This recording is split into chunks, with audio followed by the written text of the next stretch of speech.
దేవుని చిత్తాన్ని జరిగిస్తూ పిల్లల ఎడల బాధ్యత కలిగి దేవుని నామాన్ని ఘనపరుస్తున్న ప్రపంచంలో ఉన్న పరిశుద్ధులైన తండ్రులందరికీ హ్యాపీ ఫాదర్స్ డే. దేవుని బిడ్డలారా, తండ్రి అనగానే ఓ ఎమోషన్ ఎక్కడి నుంచి వస్తుందో తెలియదు, కానీ ఓ విధమైన స్పందన ప్రతి కుమారుడిలో కుమార్తెలో కలుగుతుంది.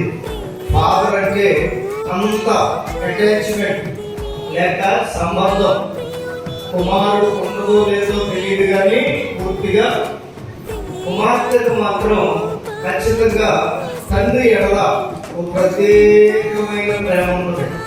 ఎందుకంటే దగ్గరుండి చూసుకునేది తల్లి అయినా పిల్లల యొక్క ప్రతి అవసరాలు తీర్చేది మాత్రం తండ్రి.